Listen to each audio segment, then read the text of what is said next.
Hi, everyone. Welcome to Module 6 in Data Science 2103, Integrated Excellence, Empowering Organizations Through ERP and Innovation.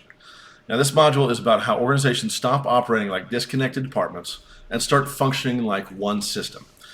Two big tools drive integration. That's CRM and ERP. Everything for this module is going to be due based on your pacing schedule at Friday at 5 p.m. No late work is accepted, so make sure you plan ahead.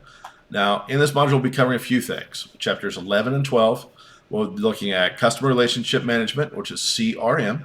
CRM is about managing the entire relationships between organizations and customers. That's sales, support, service, and communication.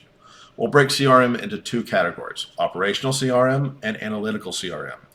Now, operational CRM is the day-to-day systems that track interactions, calls, emails, appointments, tickets, and orders. Analytical CRM is using the customer data to find patterns. That's market segmentations, churn risk, lifetime value, and what drives customer loyalty. In Chapter 12, we'll be dealing with Enterprise Resource Planning, which is ERP. Now, ERP is the internal side of integration. It connects departments, finance, HR, procurement, operations, into a single shared system and shared data, so decision making is based on one version of the truth.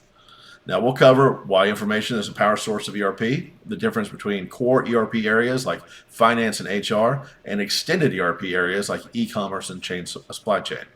And then we'll look at how emerging tech like AI and Internet of Things is changing what ERP systems can do.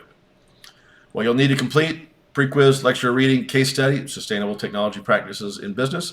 The Power BI activity is going to be conditional formatting, and of course your module exam. For the case study, I'm looking for real thinking, what sustainable tech practices look like, what trade-offs exist, and how organizations balance cost, responsibility, and performance. Use your citations and don't just summarize. Make an argument, bring in your experiences, bring in your life, bring in your research. Now, final grades are based on accuracy and application, not on effort alone. A C is average work, a B is above average, A is reserved for exceptional work. We got no curves, no surprise extra credit. Your grade is 100% what you earn. So, guys, jump into Module 6, follow the pacing schedule, submit early. You got this, you'll be great. If you have any questions, comments, concerns, let me know. Have a very fruitful day. Bye, guys.